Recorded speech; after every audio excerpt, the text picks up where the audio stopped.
देखिए, आज हम लोग पढ़ेंगे बायोलॉजी का 8 चैप्टर, जिस पाठ का नाम है मानव स्वास्थ्य एवं रोग। यहाँ लिखते हैं मानव स्वास्थ्य एवं रोग।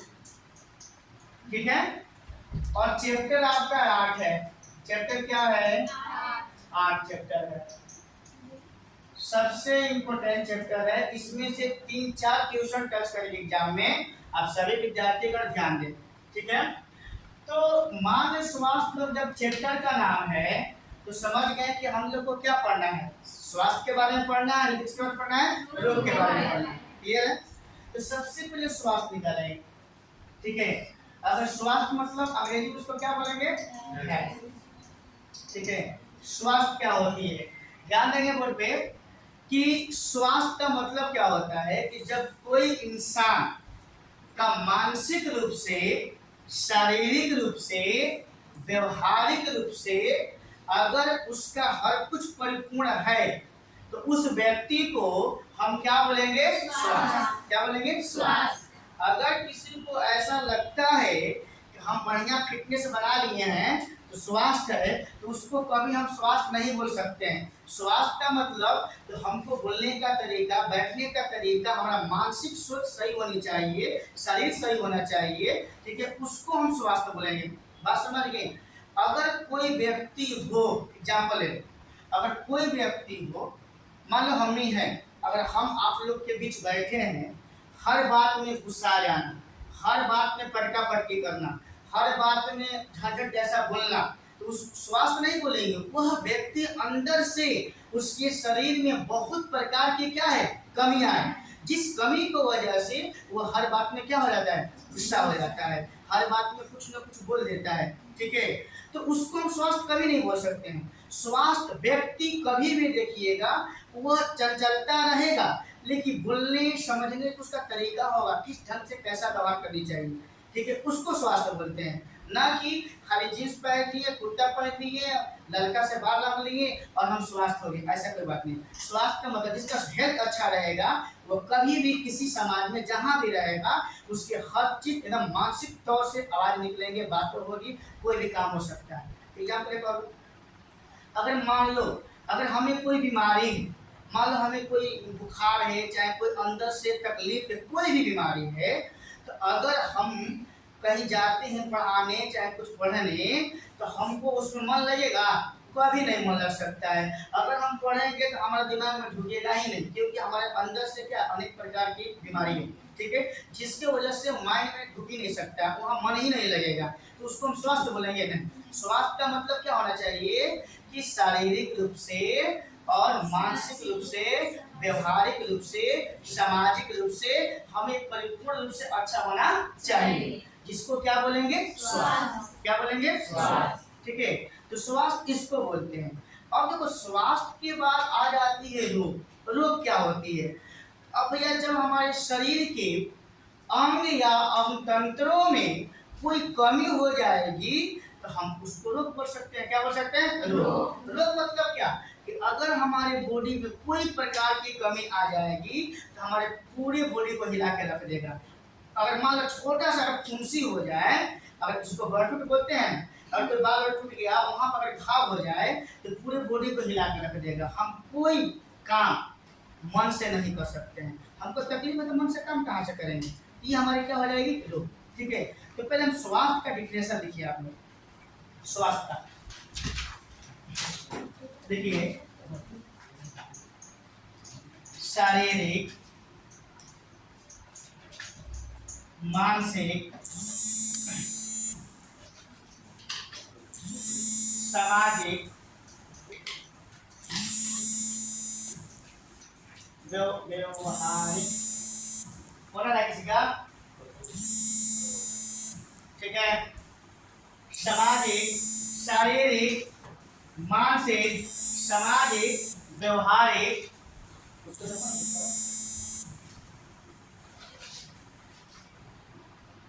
व्यवहारिक रूप से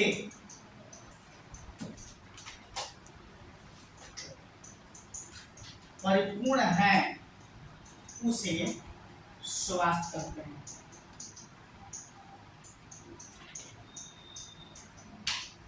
स्वास्थ्य कहते हैं। देखिए फटाफट लिखो आप लोग, स्वास्थ्य किसको बोलेंगे? चलिए ना लोग, शारीरिक, मानसिक, सामाजिक, व्यवहारिक रूप से परिपूर्ण है उसे क्या कहेंगे? स्वास्थ्य। क्या कहेंगे? स्वास्थ्य। जल्दी बताइए।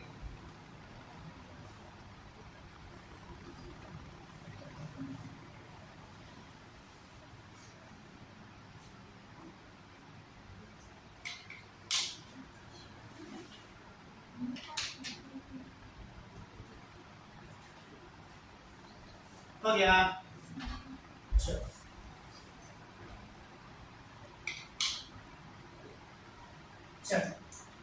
स्वास्थ्य हो गया। एक यहाँ पे इसके बाद अभी स्वास्थ्य के बारे में पढ़ना है कि स्वास्थ्य रहने के लिए हमें क्या क्या खाना चाहिए, क्या क्या करने चाहिए। ठीक है, तो देखो स्वास्थ्य रहने के लिए हमें परिपूर्ण मात्रा में विटामिन युक्त भोजन करनी चाहिए और वह भोजन शुद्ध होना चाहिए, न कि अशुद्ध। शुद्ध भोजन कब होगा? जब हम टाइमली भोजन करेंगे और गर्म भोजन करेंगे। उसके साथ साथ हम अपने बॉडी को समय अनुसार एक्सरसाइज करेंगे। क्या करेंगे? एक्सरसाइज। प्रत्येक व्यक्तियों को टाइमली भोजन करनी चाहिए और उसको सुबह शाम टाइमली एक्सरसाइज करना चाहिए, तब जाके हम स्वस्थ रह सकते हैं। देखो अगर हम सुबह में 5 बजे जगते हैं और जगने के बाद में जो क्रियाकलाप है उसको करने के बाद में हम एक्सरसाइज करते हैं, दौड़ते हैं या अपने बॉडी का कोई एक्सरसाइज करते हैं, रन अप करते हैं, दौड़ते हैं, सपाट खींचते हैं, क्या क्या बहुत सारे एक्सरसाइज होते हैं। अगर सब एक्सरसाइज करने के बाद में और उसके बाद हम टाइमली पढ़ते हैं, टाइमली भोजन करते हैं, विटामिन को भोजन करते हैं, शुद्ध पानी का सेवन करते हैं, इस प्रकार हमारा स्वास्थ्य सही हो सकता है। तो स्वास्थ्य होने का बहुत सारे उपाय है जो आप सभी लोग को पता भी है, हम बता दे रहे हैं। ठीक है, शुद्ध भोजन करना, शुद्ध पानी पीना, समय पर एक्सरसाइज करना, समय पर जगना और समय पर सोना, ये हमारे क्या है? स्वास्थ्य रहने का उपाय है। अगर हम स्वस्थ रहेंगे तभी कोई कार्य मन से कर सकते हैं जिसमें हमारा तरक्की दिखेगा। कोई व्यक्ति अगर तरक्की से पीछे है मेहनत करते हुए भी, तो इसका रीजन क्या है? हम स्वस्थ नहीं, उस काम को मन से नहीं करें। अगर किसी काम को अगर हम मन से करते हैं, उसका मन लगती है, लगन से करते हैं, तो हमारी शारीरिक और मानसिक स्वास्थ्य क्या है? अच्छा। बात समझ गए? इसलिए स्वास्थ्य रहने के लिए बहुत सारे उपाय है। पहला हो गया व्यायाम, एक्सरसाइज बोलते हैं अंग्रेजी में ना। दूसरा हो गया शुद्ध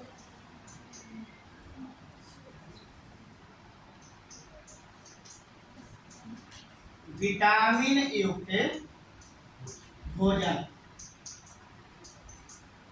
तीसरा हो गया शुद्ध पेयजल। चौथा हो गया समय पर सोना और जगना। पांचवा हो गया समय पर सोना और जगना। पांचवा हो गया कि ये चारों लिख लीजिए, पांचवा हो जाएगा, माने बहुत सारे हो जाएंगे। पांचवा में हो जाएगा कि मान लो कि अगर हम कोई भोजन करते हैं, कोई फल फूल खाते हैं, कोई सब्जी खाते हैं, तो हम लोग में क्या कमी है कि अगर मान लो कि अगर फल की बात करते हैं, तो मान लीजिए कि अगर गर्मी का अप्रैल और मई का महीना है, तो उस महीना में हम लोग क्या करते हैं? आम का सीजन आ जाती है तो घर में एक महीना खाली आम ही आता है, तो भैया उससे पूरे विटामिन नहीं ना मिल पाएगी। जामुन का दिन आ गया, एक महीना खाली जामुने मिलेगा। बात समझ गए? ठीक है, अगर मान लो अगर हम गांव के हैं, खेती करते हैं, सब्जी की बात करते हैं, तो अगर मान लो कि सब्जी छत पर चढ़ा दे, नेनुआ, करेला, खतरोई भतरोई जो भी होता है उसको चढ़ा दी, तो भैया अब खाली ना एक महीना जब तक नेनुआ करेली फरेगा तब तक खाली घर में नेनुआ करेली बनेगा और उसको खाया जाता है। ऐसा अधिकांश लोगों का घर होता है, ठीक है। तो मान लीजिए उससे सोचेंगे कि हम स्वस्थ रहें, हमें पूरी प्रचुर मात्रा में विटामिन मिल जाए, तो ऐसा नहीं होता है। प्रत्येक सब्जी और प्रत्येक फल को हमें बदल बदल कर डेली खाना चाहिए, तब जाके हमें विटामिन सही मात्रा में मिल पाएगी। अगर मान लो कि हमको खाना है 4 रोटी, अब बढ़िया पकवान बन गया तो मार दिए 10 रोटी, तो क्या उससे हमारा हेल्थ अच्छा होगी? तो ललिता बाहर निकल जाएगा, ठीक है। तो ऐसा भी नहीं होता है। अगर टाइमली भोजन करेंगे और सही ढंग से भोजन करेंगे तब, ये नहीं कि सब्जी रोटी बना है तो 3 रोटी खाएं और कोई बन गया पनीर तो मार देना 9 रोटी, कहानी खत्म हो जाएगी। बस समझ गए, टाइमली भोजन चाहिए। और देखो स्वास्थ्य रहने के लिए, हेल्थ बनाने के लिए टाइमली भोजन क्या होती है कि मान लीजिए कि सुबह 8 से 9 बजे तक हम नाश्ता कर लेते हैं, ठीक है। 12 और 1 बजे के बीच हम भरपेट भोजन कर लेते हैं, ठीक है। 4 बजे हल्का फुल्का कोई नाश्ता ले लिए, ठीक है। या 6 बजे से सूर्योदय, सूर्योदय होता है एक, क्या होता है? सूर्यास्त। तो सूर्यास्त से पहले रात्रि का भोजन करना चाहिए, तब जाके हम स्वस्थ रहेंगे। और भारत के लोग 95-90% 10 बजे, 11 बजे, 12 बजे रात को भोजन करते हैं। तो उस प्रकार से अगर देखा जाए तो हम स्वास्थ्य कभी नहीं रह सकते। बात समझ गए? क्योंकि हमारे शरीर में जितने भी अंग तंत्र हैं, जितने भी भोजन पचाने को काम करते हैं, उन अंग तंत्रों को आराम करने के लिए समय मिलना चाहिए। तो भैया अगर किसी भोजन को देखा जाए तो 4 से 5 घंटा पचने में समय लगती है। तो अगर हम कोई भोजन कर रहे हैं, अगर उसको 4 से 5 घंटा पचने में समय लगता है, उसके बाद फिर हम कुछ खा लेते हैं। जब कुछ खाइए लेंगे तो हमारे शरीर में कुछ ऐसे अंग हैं जो कभी आराम नहीं करते हैं, और जब कभी आराम नहीं करेंगे तो हमारी हेल्थ क्या होगी? खराब। ये तो पक्का है, बात समझ गए। इसलिए अगर मान लो कि अगर हम रात्रि को 11 बजे खाना खाते हैं, 12 बजे, और सुबह उसको पचने में 4, 5, 6 बज जाएगा, फिर 6 बजे जगने के बाद में आदमी चाय बिस्कुट मार देता है, उस मशीन को रुकने के लिए, आराम करने के लिए समय कहाँ से मिलता है? नहीं मिल पाता है, जिसकी वजह से हमारे शरीर में सही मात्रा से भोजन भी नहीं पच पाता है। बात समझ गए? तो ऐसे भोजन का टाइम होना चाहिए, सूर्यास्त होने से पहले रात्रि भोजन कर लेना चाहिए। लेकिन हम लोग सब 11 बजे करता है, 12 बजे करता है, शहर के लोग 2-2 बजे भोजन करते हैं, और फिर दिन में दिन भर चाय है, बिस्कुट है, दलमोट है, नाश्ता है, पानी है और तेलीय पदार्थ भी खाते रहते हैं, जिसकी वजह से हमारा दिन पर दिन हेल्थ बिगड़ती जा रही है, ठीक है। रहती है रोग की बात। तो भैया जो पहले रोग था और आज के रोग में बहुत सारे अंतर है। अभी हम बहुत सारे समझाना है, इसलिए बता रहे हैं कि अगर रोग के बारे में देखा जाए तो रोग ऐसे सबको पता है कि रोग 2 प्रकार की होती है, तो ठीक है 2 प्रकार की होती है।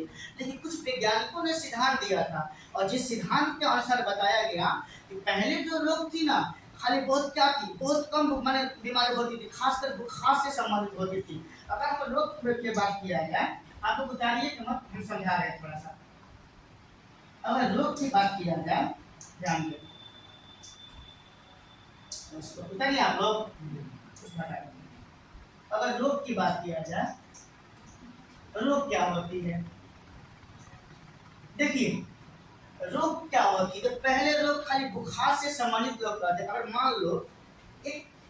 मान लो इसको ना एक भारतीय आयुर्वेदिक के सिद्धांत से देखा जाए, भारतीय आयुर्वेदिक के अनुसार, ठीक है। और एक का नाम है हिप्पोकेटस।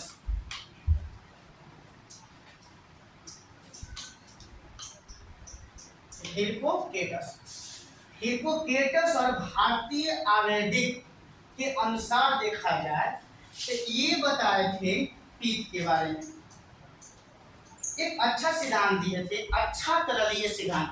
चलिए यहाँ पर लिख देते हैं, ये जो सिद्धांत दिए थे, जिस सिद्धांत का नाम था अच्छा तरल सिद्धांत। ये सिद्धांत कौन दिए थे? हिप्पोकेटस और भारतीय आयुर्वेदिक के अनुसार देखा गया तो अच्छा तरल सिद्धांत एक मिला था इनके द्वारा। और ये बताएं कि जो पित्त होता है ये मनुष्य में या जीवों में जिसमें पित्त पाया जाता है, इसमें 2 प्रकार की होती है। एक होता है काला, जिसको अंग्रेजी में हम ब्लैक बोलते हैं। एक होता है येलो, जिसको हिंदी में क्या बोलते हैं, पीला बोलते हैं। क्या बोलते हैं, पीला। तो इन्होंने बताया कि मनुष्य में, जीवों में जो बीमारी है वो पित्त की वजह से, पित्त तरह के दो प्रकार के पाया जाता है। जिस व्यक्ति में अगर काला पित्त पाया जाए तो उसमें हर समय बुखार रहती है। क्या रहती है, बुखार। और जिस व्यक्ति में अगर पित्त पीला पाया जाए, येलो पाया जाए, तो उस व्यक्ति में टेम्परेचर, तापमान सामान्य होती है, यानी उस व्यक्ति में बुखार हाई और लो उतना नहीं होता है। किसमें होता है, काला वाले में। ठीक है, तो काला पित्त जिसका रहेगा उसमें बुखार होगी, और जिसमें पीला पित्त रहेगा उसमें बुखार नहीं होगी। इसमें तापमान क्या होगा, सामान्य होगा। अब रोग की बात किया जाए, अभी रोग का डिफिनेशन हमने नहीं दिया, खाली हम समझा रहे हैं, बात समझ गए। ये रोग हो गया, ये हिप्पोक्रेटस और भारतीय आयुर्वेदिक के अनुसार देखा गया कि एक अच्छा तरल पदार्थ सिद्धांत दिए थे। उस सिद्धांत के तहत बताया गया था कि रोग जो होती है पित्त की वजह से, पित्त दो प्रकार के पाई जाती है। ठीक है, अगर जिसमें पित्त काला पाया जाए उसमें टेम्परेचर हाई लो हो सकता है, बुखार आ सकती है, शरीर ठंडा भी हो सकता है। और जिसमें पित्त पीला पाया जाएगा उसमें तापमान, टेम्परेचर क्या होगी, सामान्य होगी। बात समझ गए।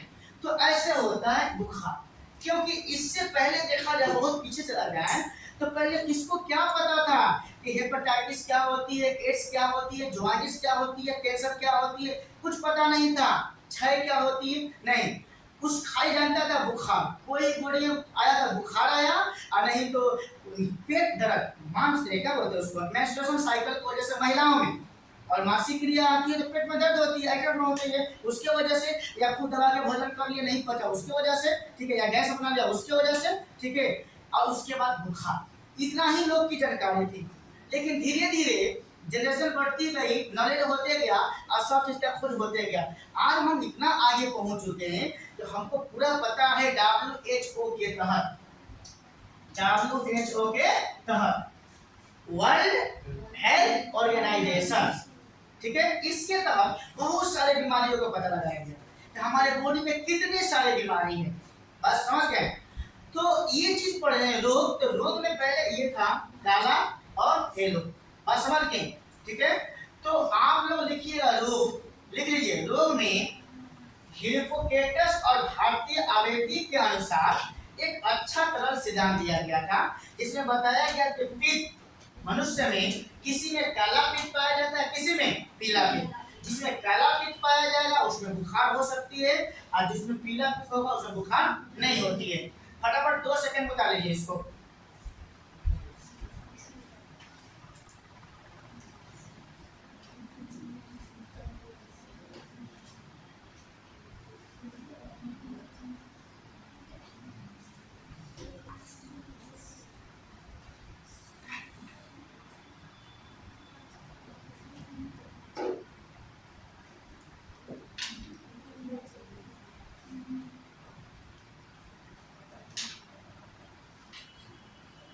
क्या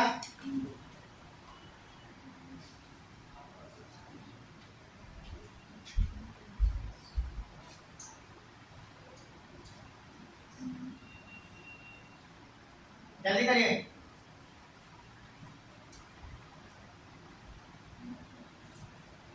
जिसको समझ में नहीं आएगी वे कमेंट बॉक्स में लिख देंगे, फिर से हम इसको समझा देंगे। और बायोलॉजी का वीडियो ऑनलाइन बनेगी कल से 1 से 2 8 चैप्टर का।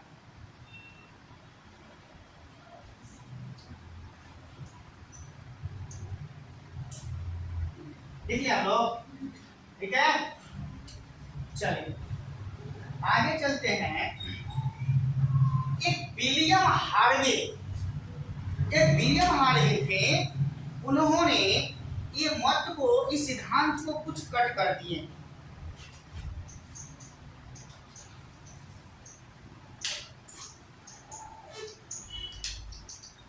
विलियम हार्वे ने बताए थे कि जो पित्त काला और पीला होता है, जिसके वजह से क्या होती है, बुखार होती है। इन्होंने काला और पीला वाला बात, पीला वाला तो सही था, काला वाला बात पर कुछ टिप्पणी बना दी। इन्होंने बोला कि सबसे पहले उन्होंने खोज किया किसके, रक्त परिसंचरण तंत्र को। किसको? रक्त परिसंचरण, परिसंचरण, ठीक है ना, रक्त परिसंचरण तंत्र। और बताया कि जीवों में, अगर मनुष्य में खासकर बात हो रही है यहाँ पे, अगर कोई बीमारी उत्पन्न होती है तो तंत्रिका तंत्र के अनुसार, परिसंचरण तंत्र के आधार पर, प्रतिरक्षा तंत्र के द्वारा उसमें अगर कमी हो तब ये बीमारी होती है किसी भी जीवों में। ठीक है, उन्होंने बताया कि तंत्रिका तंत्र के अनुसार, परिसंचरण तंत्र के आधार पर प्रतिरक्षा तंत्र हमारे बॉडी में पाई जाती है। ठीक है, उसके आधार पे जीवों में क्या बताया, बीमारी बताया। इन्होंने कहा कि अगर हमारे शरीर में प्रतिरक्षा तंत्र पाई जाती है जो हमारे बॉडी को बाहरी कारकों से अंदर आने से रोकता है, उससे लड़ता है, कौन? प्रतिरक्षित तंत्र। अगर हमारे प्रतिरक्षित तंत्र में कमी आ जाती है, उस पे बाहरी कारक हमला बोल देते हैं और प्रतिरक्षित तंत्र मारा जाता है या पटका जाएगा बाजाबाजी करने में, तब हमारे बॉडी में क्या कोई भी बीमारी उत्पन्न हो सकती है। ये किसने बताया था? William Harvey, William Harvey. ठीक है, एक बार फिर से मिला लेंगे। रक्त परिसंचरण के बारे में तो खोज किया और उसके बाद बताया कि तंत्रिका तंत्र के आधार पर, लिखते जाओ, तंत्रिका तंत्र के अनुसार परिसंचरण तंत्र के आधार पर हमारे शरीर में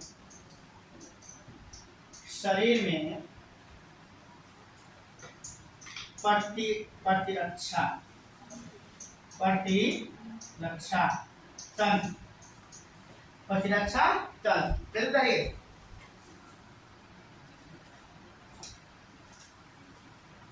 प्रतिरक्षा तंत्र पर निर्भर करती है, निर्भर करती है।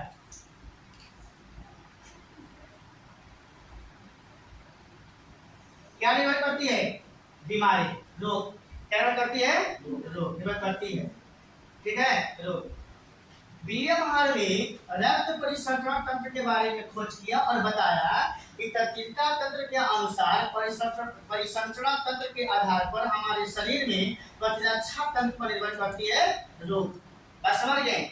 इसमें अगर कमी हुआ, ठीक है, ये फाइट कर जाएगा, ये बाहरी कारकों से नहीं लड़ पाएगा, तो हमें बीमारी हो सकती है। जल्दी बताइए।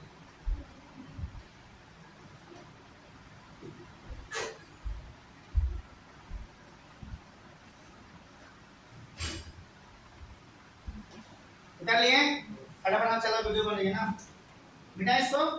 चलिए चलिए, अब फिर इतना वाला लोग समझ में आती होगी, नहीं समझ में आया वीडियो देख लीजिएगा। रोग, चलिए रोग की बात करते हैं। तो ऐसे देखो, रोग, कोई पूछते हैं रोग कितने प्रकार के होते हैं, रोग होता क्या है, रोग होता क्या है। देखो रोग क्या होती है, जब हमारे शरीर का कोई भी पार्ट, कोई भी अंग तंत्र में कोई कमी हो जाए, उसमें दोष आ जाए और वह सही ढंग से काम न करे, तो उसको क्या बोलेंगे? रोग। क्या बोलेंगे? रोग। क्या बोलेंगे? रोग। लिखेंगे, जब शरीर के अंग या अंग तंत्रों में कोई कमी हो जाए या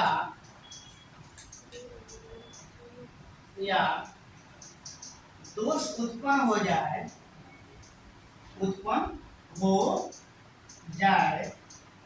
जिसके वजह से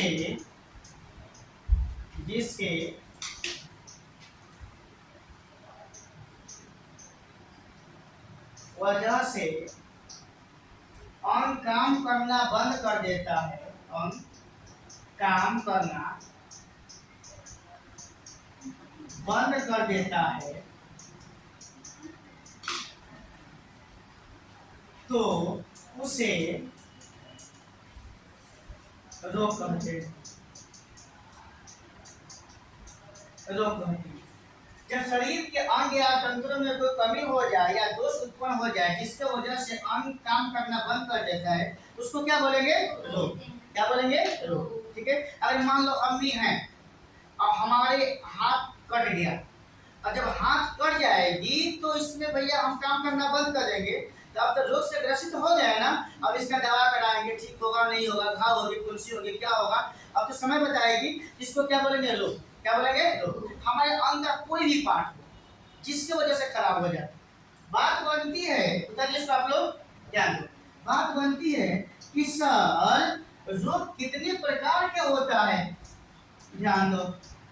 तो भाई रोग हम दो प्रकार के बनाएंगे। कितने प्रकार का होता है रोग? दो। कितने प्रकार के? दो प्रकार के रोग होता है। ठीक है। पहला बोलेंगे अनुवांशिक रोग। अनुवांशिक रोग। और दूसरा बोलेंगे उपार्जित रोग। कौन रोग? उपार्जित रोग। क्या बोलेंगे? उपार्जित रोग। और सर अनुवांशिक रोग क्या होता है और उपार्जित रोग क्या होता है? ठीक है। यहाँ समझेंगे कि अनुवांशिक रोग क्या होता है। आप बच्चे जो 6 चैप्टर पढ़े होंगे उनको पता होगा कि अनुवांशिक रोग होता क्या है। अगर हम टॉपिक लेंगे अनुवांशिक रोग का तो इसके अंदर में क्या आ जाएगा? मान लो हीमोफीलिया। हीमोफीलिया, वर्धनता,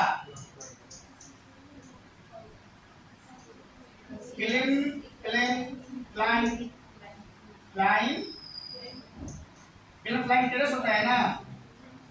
अच्छा इसको डाउन सिंड्रोम। Down syndrome.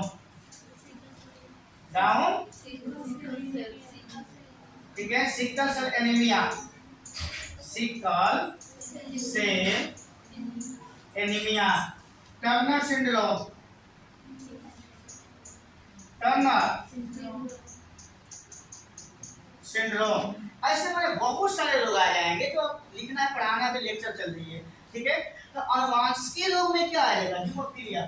जो बीमारी जन्मजात हो, क्या हो? जन्मजात, जन्म से ही हो, उसको क्या बोलेंगे? अनुवांशिक रोग। ठीक है। Genetic disease. बात समझ गए? इसको हम आम भाषा में बोलते जन्मजात रोग। जन्म से मान लीजिए कि मेरे पिता में जो बीमारी है मेरे में आ गया, मेरे में जो मेरे बेटे में चला गया, इसको क्या बोलेंगे? अनुवांशिक रोग, जन्मजात रोग। ठीक दिक्कत है? अलार्म बज रहा है, चल रहा है ना, ध्यान दो। तो अनुवांशिक रोग देखिए कुछ प्रॉब्लम हो जा रही है ना, थोड़ा सा जो इसका ऑपरेटर है वीडियो बनाने वाला सो गया था अभी, ध्यान दो। तो हीमोफीलिया, वर्धनता, Down syndrome, sickle cell anaemia, Turner syndrome, ये हमारे जेनेटिक अनुवांशिक रोग में आ सकता है। अनुवांशिक रोग मतलब क्या? ऐसा रोग जो जन्म से ही हो, उसको क्या बोलेंगे? अनुवांशिक। अब भैया आता है उपार्जित रोग। देखो वाइट डिजीज बोलते हैं अंग्रेजी में, थोड़ा सा अंग्रेजी ज्यादा तेज है अंग्रेजी में, इसलिए हम हिंदी लिख दे रहे हैं। ठीक है। उपार्जित रोग। उपार्जित रोग मतलब क्या होता है कि जो हम जीवन में कमा रहे हैं, जो अभी जीवन में हो रही है, जन्म लेने के बाद जो बीमारी उत्पन्न हो जाए, तो भैया बीमारी तो कमा रहे हैं ना।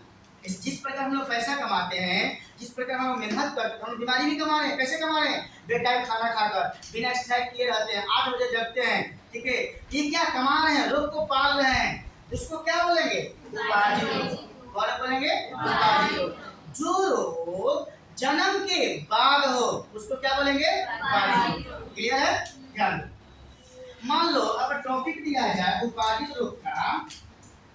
उपार्जित रोग का तो बहुत सारी बीमारी हो जाएगी, जैसे क्या मान लो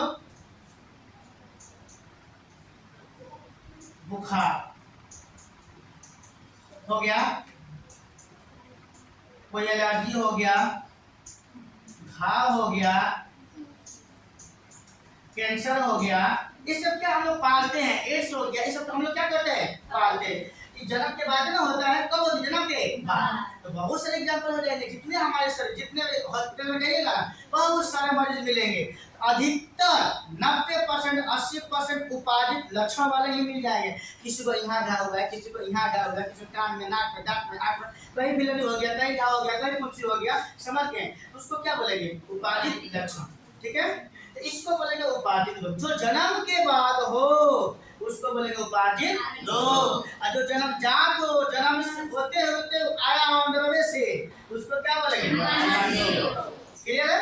चलिए, बात बनती है सर कि उपार्जित रोग हम दो प्रकार से देख लेते हैं। कितने प्रकार से देख लेते हैं, मान लो बेटा यहाँ पर हो गया संक्रामक, क्या हो गया, संक्रामक रोग हो गया, और बेटा यहाँ पर हो गया असंक्रामक, असंक्रामक रोग, असंक्रामक, संक्रामक, असंक्रामक रोग हो गया। अब समझ गए। तो उपाधित रोग में दो प्रकार के रोग आ जाएंगे, एक संक्रामक रोग है, वो असंक्रामक रोग। तो भैया संक्रामक रोग किसको बोलेंगे, जमन रोग हमारे में हुआ है, अब मेरे टच में आप रह रहे हैं, मेरे कपड़ा पहन रहे हैं, मेरे में खाना खा रहे हैं, मेरे यूज किया हुआ चीज का आप यूज कर रहे हैं, तो आप में जो बीमारी उत्पन्न होगी मेरे द्वारा, उसको क्या बोलेंगे, संक्रामक रोग। क्या बोलेंगे, संक्रामक रोग। अब वैसा रोग जो आप मेरे टच में हैं, मेरे साथ हर कुछ कर रहे हैं, मेरे कपड़ा पहन रहे हैं, मेरे साथ भोजन कर रहे हैं, तो घूम रहे हैं, मेरा यूज किया हुआ चीज यूज कर रहे हैं, और आपको बीमारी नहीं होती है वो वाला, उसको क्या बोलेंगे, असंक्रामक। तो कुछ ऐसे भी बीमारी हैं जो मेरे में है और मेरे साथ आप हैं, मेरे टच में है, मेरे हर कुछ का यूज करते हैं, फिर भी आप में नहीं होता है, वो कौन सी बीमारी हो सकती है, असंक्रामक रोग। जैसे मान लो कैंसर, कैंसर अगर हमको है तो आपको नहीं हो सकती है, इसलिए कि टच में आपको होगा। अब समझ गए, टच की बात हो रही है, समझ गए। तो बहुत सारी बीमारी है जो अभी हम लिखवाएंगे, ना बताएंगे, तो अगर ऐसे करने से आप में बीमारी नहीं होती है तो उसको क्या बोलेंगे, असंक्रामक, इसको क्या बोलेंगे, संक्रामक। कोई दिक्कत, चलिए तो इतना तक हम लोग उतार लेंगे, और कल हम लोग पढ़ेंगे अनुवांशिकी। ये तो परिभाषा लिखवा चुके हैं, इसको नहीं लिखवाएंगे, ये भी आपको पता चल गया ना। उपाधि लोग किसे कहते हैं, जो जन्म के बाद, जन्म से पहले। आप लोग को लिखना हो तो लिख लीजिएगा, इस पे एग्जांपल डाल दिए, इस पे भी एग्जांपल डाल दिए। कल हमारी टॉपिक होगी, वीडियो बनेगी, संक्रामक रोग का एक्सप्लेन होगा और असंक्रामक रोग का एक्सप्लेन होगा। ठीक है, इतना आप लोग वीडियो देख लीजिएगा, और लाइक करिएगा, सब्सक्राइब करिएगा, कमेंट करिएगा, और जहां जहां समझ में नहीं आएगा ऑफलाइन क्लास भी आकर पूछ सकते हैं और कमेंट में लिख सकते हैं। धन्यवाद।